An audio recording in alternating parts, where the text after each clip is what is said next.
Welcome to the Speak with People podcast, where we believe that healthy communication is the key to unlocking your leadership potential. We are the go-to resource for leaders looking to greatly improve their communication skills, whether it's one-on-one interactions, team settings, public speaking, or digital communication. By improving these skills, leaders can create stronger connections and drive positive change within their organizations. Each and every episode, we sit down with experts from various fields from around the world, just like you're grabbing a coffee with them, to dive into real practical conversations. Our goal is to help you transform your communication skills so you can lead more effectively, build stronger relationships, and make a lasting impact. So go grab your favorite drink, settle in, and let's learn together. Well, how do you communicate your personal brand in a way that builds trust, attracts referrals, and expands your influence? Too many professionals just maybe leave this to chance, and it costs them relationships, credibility, and opportunities. Well, welcome to the Speak with People podcast. We believe great leaders just don't speak. They connect, inspire, and lead through healthy communication. I'm your host, Jason Raitz, and today we're joined by Rob Miles for the second time on the podcast. Only, I want to say two, maybe we've had two repeat guests, so this is very exciting.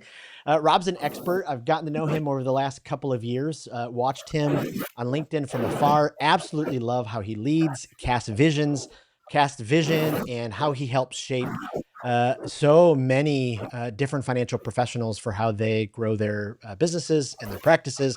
And what I love about Rob is his deep passion for communication skills, especially listening. So I can't wait to dive into this. So if you've ever struggled with the question, what makes you different, or wondered why your message isn't landing, today is the episode for you. Rob, welcome back to the Speak with People podcast.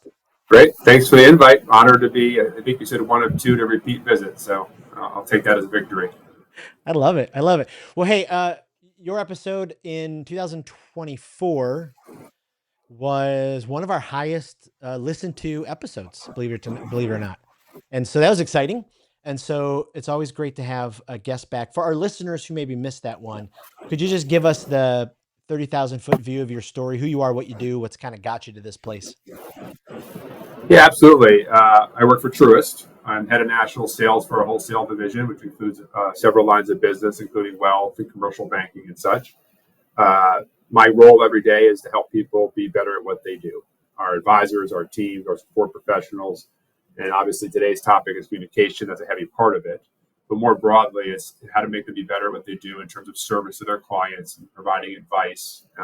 That episode, we talked a lot about listening and the power of listening and the importance of strategies that we use to connect and allow clients and would-be clients to share their story, share what their concerns are, and there's strategies we use to do that, which are very passionate for me, and those I've worked with across the last 15 years would know that. So I'm excited to be here, and I know we're going to dive into the communications topic, which again is something that, I think you'd agree, Jason, is something everyone wants to do well. But if they look back, like how much time they spend thinking or practicing or refining is usually relatively low. It's kind of an assumed skill that I got to this level of success, which is great. But like any great athlete, how do you get better? And how do you challenge yourself to fill the gaps that may exist, or maybe you don't even know exist? And I've heard that through my career as well. Blind spots is what one advisor referred to it. Help me find my blind spots. And this is typically a very big blind spot for people because, again, my hypothesis is that professionals just assume they're really good at it and don't put effort or practice into it. Wow, that's profound. I absolutely love that. We think of it so often as an assumed skill. And again, and sometimes we don't want people to mess with it because it's like, wait a minute, I've been doing this the same way for a long time. Yeah. Maybe not. Maybe just leave me alone on this one. I love that. Especially as we think of, maybe advisors, wholesalers, sales professionals who are, client faced. I mean, there are there's millions of us out there. And so one of the ways we can stay top of mind with our potential clients and our clients is to build our brand. And I think sometimes many of us have this idea that our brand is just a logo on our shirt. But our personal brand is so much about communication. Maybe dive into that a little bit for us. Open that up for us. Yeah, there's a framework or perspective I have here, which is kind of a three-legged stool. It's what is your personal brand? How do you communicate your value to a client or a teammate that you might be working with? And then how do you introduce the team that you're a part of? You think of those three major areas over the years. I've really dove into each one of those is super important, and any one that fails could be detrimental to your success and or your effectiveness. So to your personal brand question, I'll turn it back to you. Like, let's think of a brand that you love. Like, what's a brand that you love, Jason? A consumer brand that people would know. Yeah, I'm pretty addicted to Apple. Yeah, Apple. Like, when you say the word Apple, what kind of inspires you? What kind of words come to your mind? Beautiful, sleek, fast, always works. Yeah, and that's the simplicity of it, the superior design. I think millions of people would give the same answer, and so Apple's done a pretty good job with their brand.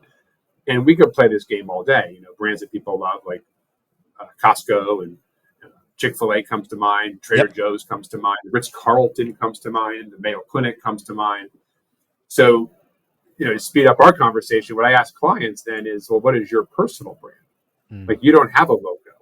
You don't have a marketing budget. You don't have a big sign on the highway. You don't have celebrities endorsing your product or your company name that people associate it with, like Nike would have their athletes. So that's the frame is, what is your personal brand? And there's exercises we do at our firm, but just more broadly for your listeners, what are 3 or 5 words that describe you? You said beautiful, easy to use. Like, if you think of yourself, got a piece of paper out and just said, hey, what are the 5 words that people use when they hear my name or when I walk into a room? And, I guess what I would say here is, the way I think about it is, there's 5 words like in a bubble above your head that literally walk around with you. And in a sales organization or any service organization or team environment, that bubble sometimes arrives in a room well before you do. And sometimes that brand arrives so early that you don't get invited to the meeting. Because if those words are challenging, like, tough to work with, or overbearing, or arrogant, or, doesn't get back to me on time, whatever that may be, someone's like, yeah, we probably don't need to include that person in this opportunity, or we don't really need that person in here. Versus the brand that's positive walks in and it's like, oh, we definitely need to have Cindy or Susan or Robert or James, whatever the name is. Oh, we definitely need to invite them. They provide a lot of analysis. They provide a lot of interesting ideas. They're so passionate about what they do. Those words that people use, that's your brand. And so, that's kind of how I think about it. Boy, that's so good. And it's so fascinating because, I think of all the different times. So I have a client, he's a financial advisor, really looking to try to do so much of this. And we were together at a networking event. And so, probably 100 people in a room, and, all the introverts are like, oh, I can't stand this. Even in my 20s, love those rooms, now almost 50. I'm like, okay, I love this. I have to keep telling myself I love it. Well, anyways, he asked me to give him some critique, and he introduced himself, and he said, my name is Joe. I'm a financial advisor. And that was it. And then quickly everybody just moved on. And so I think about, we talk about these 5 words in this brand, how much more powerful if somebody had that framework to then be able to build that, here's what I am, here's what I do.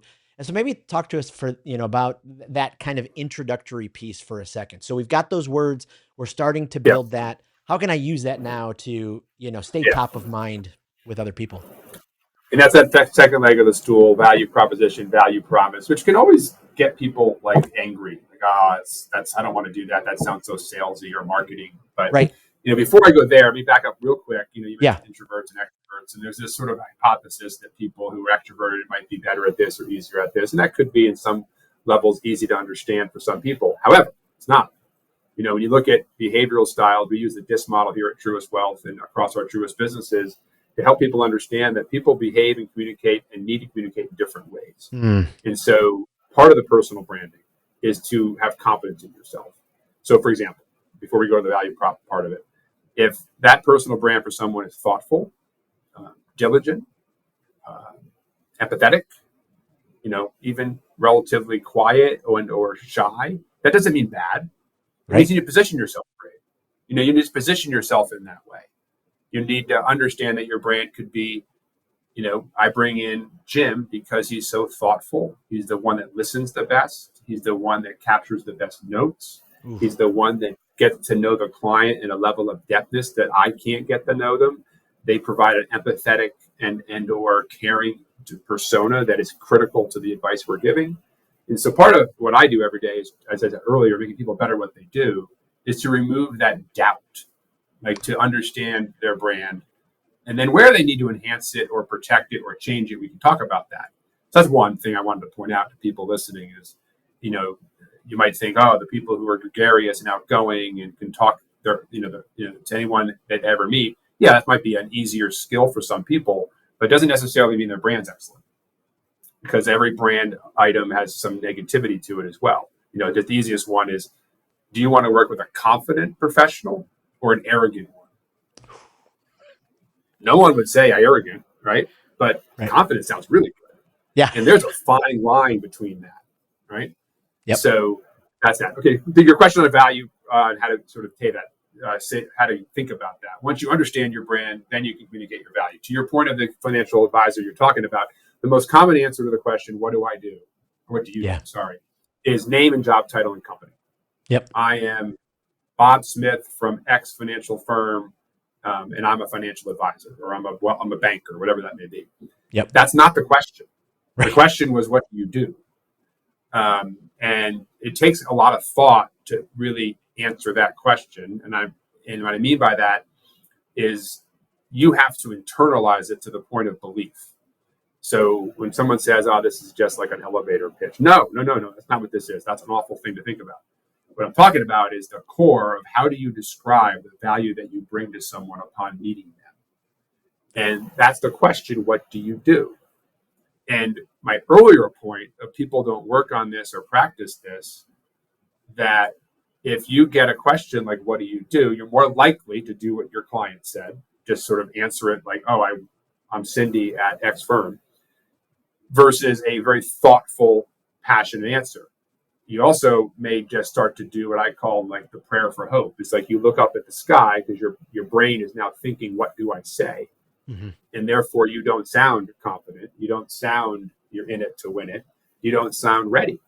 And I'm sure you could tell me more as you do more research in this space, but our parents are absolutely correct. The first impression is hard to change. And in a professional setting, you missed an opportunity to set the stage for how you come across. And so I'll stop there. I can go back and forth a little bit here, but that's the general frame that I try to get people to think differently about the importance of this. And to, what I might ask them is, how much time, literally per week, do you spend on this? Yeah.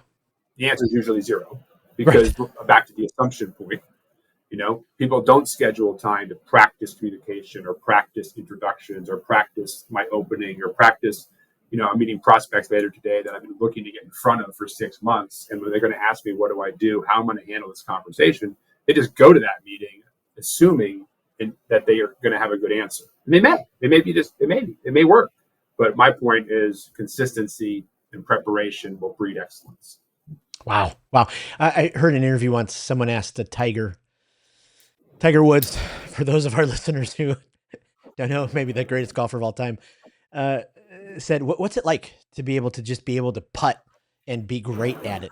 And he kind of had that tiger pause, and he looked at the reporter and said, well, if it means, 1,000 putts before 6 a.m., I was just he just kind of, went into it, but it just ties into exactly what you're saying. We just wing it so often, and we think, I'm just meeting a client, or, I think of those moments where, when my kids were little and I'm walking on the soccer field, getting to the practice or the game or whatever, and I meet the client on the field and they're like, oh, Jason, you got to meet my friend who's standing right there. Because it's not just, during the 9 to 5 that I'm going to have those opportunities to introduce myself, and I've got to be ready. Like I've got to, in all those different scenarios. And even if you take 5-10 minutes, to just walk through every week, okay, this is how I'm going to introduce myself. That's just huge. Do you find sometimes leaders, when it comes to articulating some of this, They just need some help with the clarity standpoint. They just start to like go on and then trying to figure out how to shrink it. What are some of the most Yeah, common mistakes you see with, professionals who are trying to get, these things yeah, pretty clear? Yeah. yeah. Common mistakes too long, right? It's just too long. People's attention spans are short, but in general, no one wants to have to sit down when they ask you what do you do or tell me about yourself. Like they don't want to have to Right. rest. Right. I think another thing people do is they use a lot of buzzwords, Uh, and so and they almost sound like a marketing commercial. Like mhm. I'm here to change the course of your life and passionately support you. Right? It's something that human beings would not say. So I Right. like to tell our teams here at Truist, thinking about how do the clients, let's call them clients, two clients you're trying to serve, how do they talk about at home? Like, how do they talk about their life at home? So talk like that. Like, talk about how you're going to help them, assess and understand the goals they're going to make. You're going to have them really look around the corner and, challenge themselves to look around the corner what might they need to prepare for, or they might be a challenge to them in the future they need to get ready for. So that's one mistake. Another one is the ums, Oh ahs, yeah. Fillers. thoughts, filler words, knows, I think, maybe. Um, the weakness of those types of dialogue sort of sink you no matter what you say. And I think, one thing I do when I'm in training is, I have someone that's doing this and it's very serious, it's very robotic, it's very marketing. And then I start telling them some jokes and asking them some funny questions. They start smiling and they start answering. And then I ask the group we're with to say, hey, what did you like better? Like, what person did you like? The stiff, bored, thought he was reading a script, or the person like this person over here who was authentic and nice and smiled and you could tell that likes what they do. Like, what would you prefer to work Wow. with? So those are some mistakes there. And I think to your point of winging it, that's really the mistake, is people are winging it. And there are some research I've read out there that say, professionals tend to wing it more than they used to. I mean, Mm, we're a wing it society in some way, right? yeah. So the lesson to people listening, right, is if you prepare, if you are ready, if you are strongly convinced in what you're saying, you will stick out from the crowd. All of us are professionals. We interview people. Just think about an interview. You interview someone who goes on and doesn't have any point, and they clearly haven't thought about their story or what value they bring to your business, versus someone who has. Who are you going to advance in the interview process? Right. It's the same thing our clients thinking, right? It's the same thing. Like, uh, so you have to be really ready for it. And those are some of the common mistakes. And that obviously leads to what's successful, which we can talk about. Wow. We talk a lot in this space about staying top of mind, right? You want to stay top of mind with Yeah. people. Those of us who prospect a lot, either we're sending emails, we're calling, we're, Mhm. trying to build relationships. There's that balance, right? From like, oh, I really do believe I have something that can help, but I don't want to, overwhelm them, bug them with it, but that balance of staying top of mind. And I think what you've brought here is so important, because if you're prepared and you're ready for those moments, when you do get them, you'll really stay top of mind because you're clear, you're succinct, you're memorable. I mean, those things are Yep. just, so incredibly important. So, what advice would you give, to the listener who is in that prospecting mode, always, building, reaching, does the message change at all? Does it stay the same? What do you think about that? Well, first of all, I think it's an assumption made that you believe what you're doing, right? So getting really around what are you trying? You're trying to help someone. Mm, I think I forget if it's your podcast, but I talk a lot about the nobility of the business and the advice that we're able to give. And you're out there to help people. Right? So you're going to be confident in this, what you're offering and what you're presenting, and your belief that you could help that person. Secondly, back to being memorable. I love that term. It's being memorable. Are you consistent, proactive, and is it just about getting something, or are you truly building a relationship over time where you earn that trust? And obviously, we all know sales cycles take time. Thirdly, I'd say people can tell.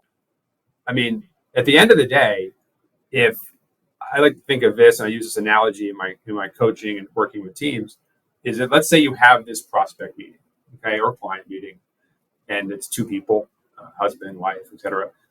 And after the meeting concludes, as they walk to their car, they will be interviewed by the news.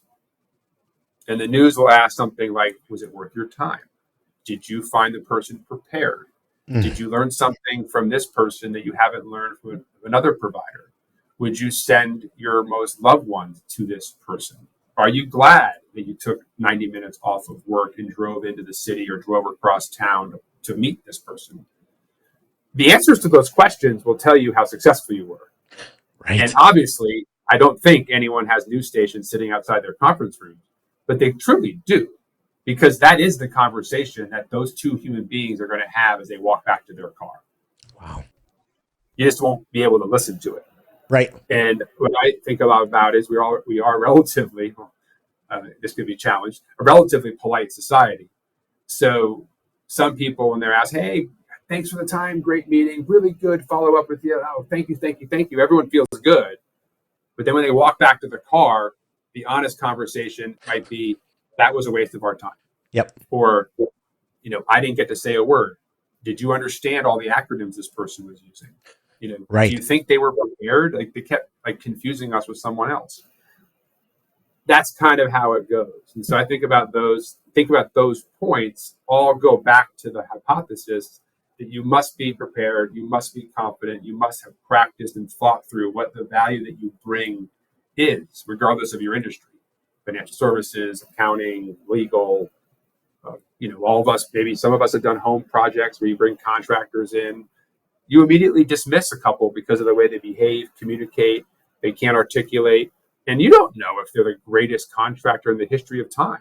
Right. But you're making that judgment that I didn't enjoy this interaction. That person didn't seem prepared. They kind of didn't seem interested in me. They didn't ask me any questions about what we're trying to accomplish with this renovation. They just sort of mailed it in and thought they were going to get the business. So, I like to use these analogies because everyone sort of tends to understand them and in some level can apply it to their business. Wow, that's powerful. Just the thought of thinking, okay, after this meeting, what's the news crew saying? Because you're just so right. Once they get to their car, that's profound. Okay, talk to us for a second, because many of us, we work for you work for a company. The company has a brand. Here's the products, those kind of things. For our other folks listening. And so, how do you merge the two? Separate the two? How do they communicate together? And so, how do you kind of bridge that gap?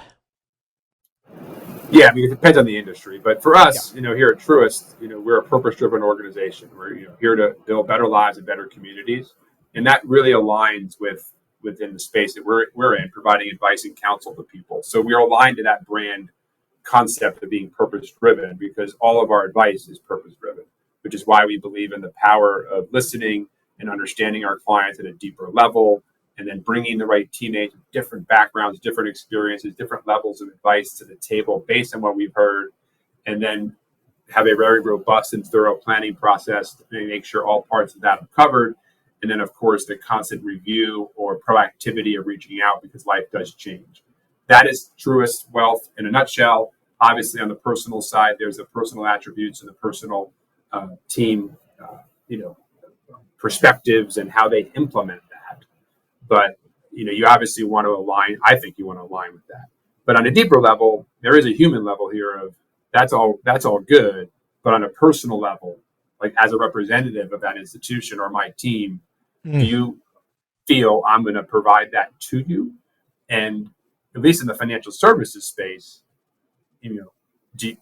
what am I saying, or what am I presenting, or what am I offering to you that would make you share with me the most confidential data and thoughts and issues that maybe anyone knows about you? Wow. I would even think about spouses. Like, I may share, Jason, you're my financial wealth advisor. I may share some thoughts about things that I don't even tell my spouse. Right. Especially in times of challenge, right? Yep. In terms of family relationships that are strained or such, that adds a whole other layer to it. But if you think about that, and you come in and say, I'm an advisor at X firm, why would I share anything with you? Yeah. I might congratulate your parents that you have a nice job, but there's nothing you said and nothing you've inspired in me to say, hey, this person can help me. And if that's linked obviously to your firm, it's very powerful that your brand backs you up and your go-to-market strategy backs you up. So to use an example everyone understand, if you're a doctor at the Mayo Clinic, you're providing a Mayo Clinic experience. If you're someone who's opening up a Chick-fil-A as an operator, you're providing the Chick-fil-A experience. But in that institution or in your store, you're creating the culture, the people, the feedback, the energy, the positivity that's needed to deliver that. And so that's again, great brands tend to do that really, really well. And it's really, really hard, which is why so few people and or companies can really, really knock it out of the park. Wow. I love that. The last time we did this, you interviewed, you said something that I was you'll get it in the mail, but my new book came out this week. And so, but I actually quoted you in it because you said, we can't forget that we're in a noble business.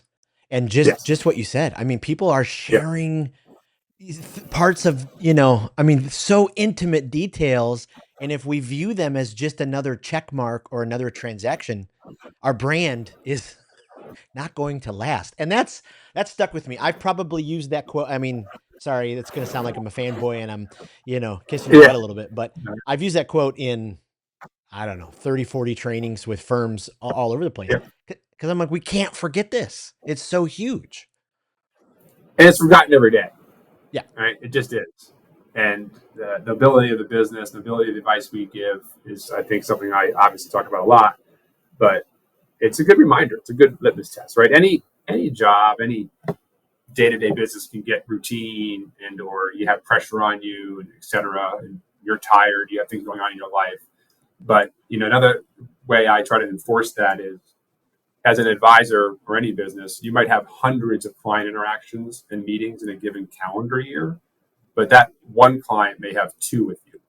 Right. So is your 1% good that day? Wow. Right? For that person. I mean, just like you wouldn't want your heart surgeon to have a bad day.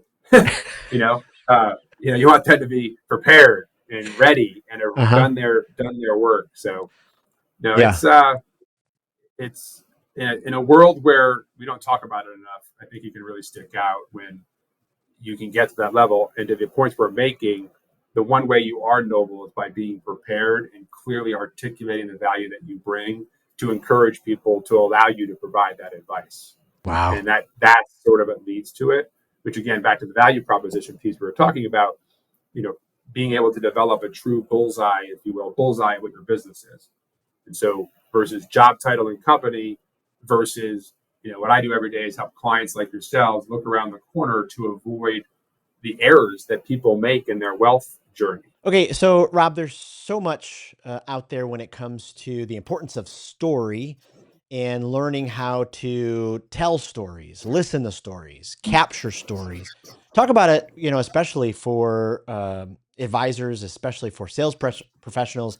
How important is it to be able to tap into the power of story? Because sometimes I still hear things like, well, I don't have time to learn how to tell a story or, use stories. And so talk to us a little bit about just the power of story.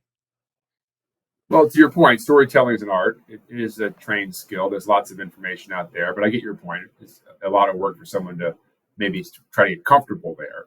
But that aside for a second, like, why does it work? I mean, people just like stories. They just do. And so if you think of TED Talks and things like that, you notice how they start, right, Jason, right into the story. They don't give a lot of background or just start right into it. So I think that's, first of all, it works. I think for advisors or any sales professional, your client base will understand stories much easier than maybe detailed talk or analysis or trying to overwhelm them with your intelligence. So I always advise our teams to have stories prepared that are relevant to the audience you're talking to. Right? So if someone asks you, hey, have you ever worked with someone before on preparing them for a podcast? you, Jason, would be able to tell us many stories. Like, well, I've been leading podcasts for years, and this is what I've seen. And let me tell you a story of someone I met that was on my podcast, and he started here and he ended here, and these are the types of skills we worked on, et cetera, et cetera. And I think that applies for almost everything. And I think analogies are probably a synonym. There are stories, analogies, depending on what perspective you take. So if you use analogies, like I talk about here, the Mayo Clinic of Wealth Management, what I mean by that story is how can we as an advisory firm mirror the integrated team-based advice in the medical profession that the Mayo provides and, analogize it to how do you provide that in the financial services side. And that resonates not only with our teammates, but with clients and prospects. So again, very, very difficult to get started. But once I think you get, like anything in life, some momentum, it's all about being prepared. And so at the end of the day, you might end up with 3, 4, 5 stories, analogies, etc., that you can use repeatedly in messaging to clients and prospects. And therefore, it's authentic and it's natural as opposed to searching for the story in the moment. Boy, that's so good. And you nailed it again about the preparation, because I think sometimes we just sort of wing our stories. But if you put some thought into, okay, in each situation, I have, kind of my go-to story, that'd be powerful. Maybe talk to us Well, a what little bit happens there, about, Jason, sorry to interrupt you, what happens there is when you don't prepare, your story is weak. ooh, It's high level. It's not, there's no detail. There's no enunciate. There's no point sometimes. So it's like, let me tell you a story on the fly of, I had a client recently, he and she did this and, and then this versus, hey, let me tell you a story. I had a client come in recently. Their biggest challenge is they wanted to retire early and buy a business. So let me just tell you a story about that. They came to me and they asked for some advice. I did something different. I took them around to see different people to ask them about how that transition went. And you go from there versus a higher level story that provides no value. And so that's why preparation is so hard. It actually makes you more authentic and more real. Where some people go, I don't want to sound so staged. It's a complete opposite reaction I have when people ask me that question. oh, I love that. Are there a couple of, maybe lanes, that we should have some stories, prepared in, specifically thinking in the advisor world? Yes, advisor sales. Well, the story of why you got in the business. Why do you do what you do? What is there a story there? I think there's stories about the different types of clientele, or regardless of your business, you can be a car salesman and have stories about families that buy a certain vehicle for certain safety reasons and why they did that. I think there's a story that what your advice model is or what you're delivering to someone. A story about why what you're delivering has value. I think stories of overcoming challenge. A lot of clients in any industry have challenge. So a client came to me with a challenge or a difficult moment, and then stories of winning. What have you done to help people win that mirror the people that you're talking to? And so back to the earlier point I was making of relevancy. If you ask me a question about, tell me a story about a business you've helped, and you're in the grocery business, and I start spending 10 minutes talking about airplane manufacturing, that isn't relevant. It's Right. like, what are you talking about? And so same thing with any business that you're in, the story needs to be relevant to the audience. So that's sort of the with them, what's in it for me.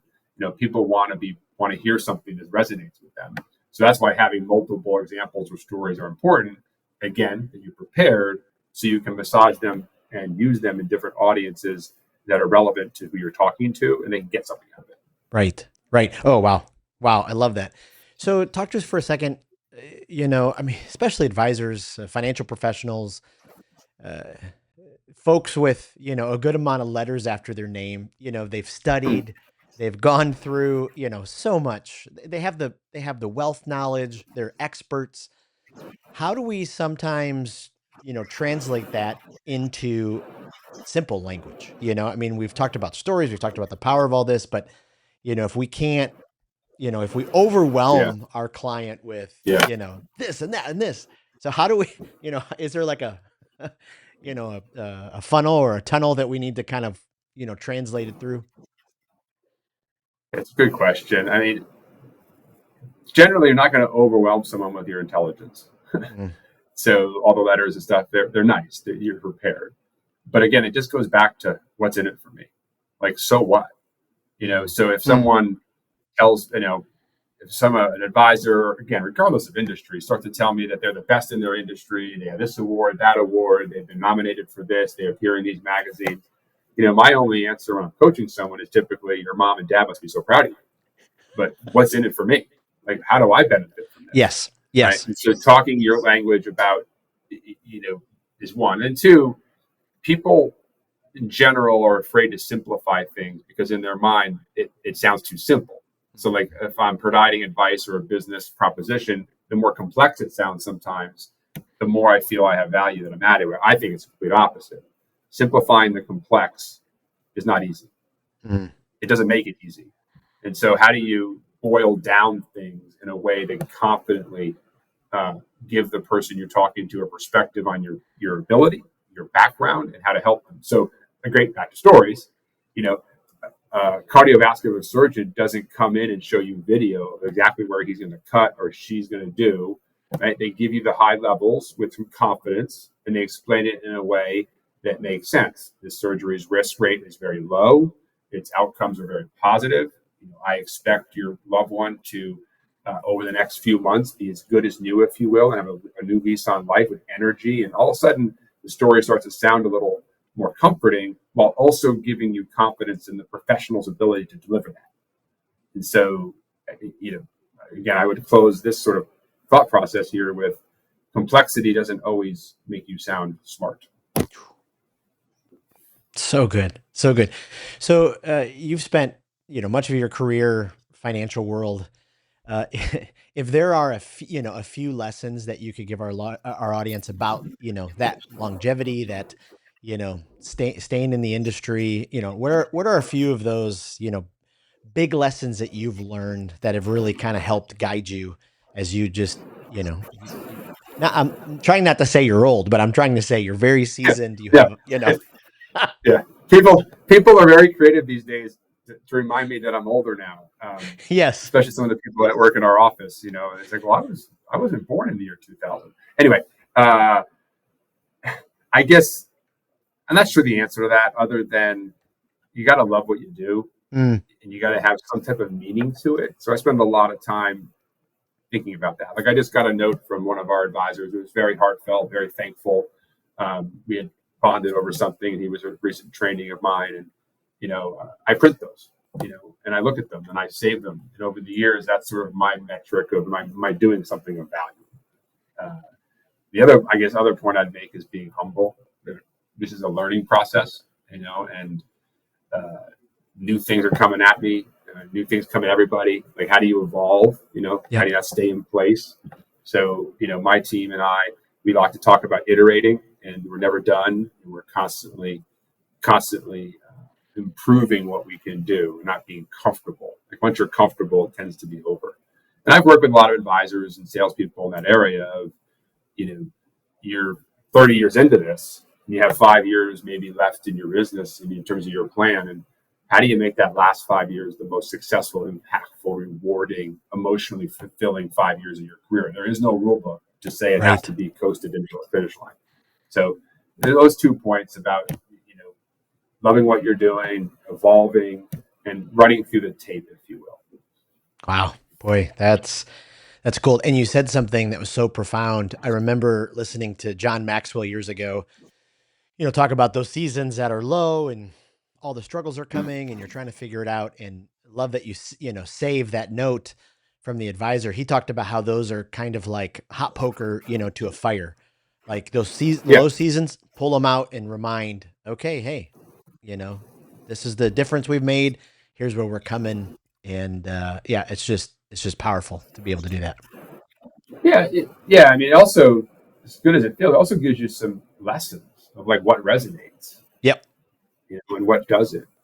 And to your earlier question on stories, a lot of people I've worked with over the years, they refer back to the terms, the words I've used, and the phrases I put together that they can still repeat to other people. One of them, for example, is where I was talking with people who serve ultra high net worth clients, advisors. And sometimes you can be intimidated by them, of course, right?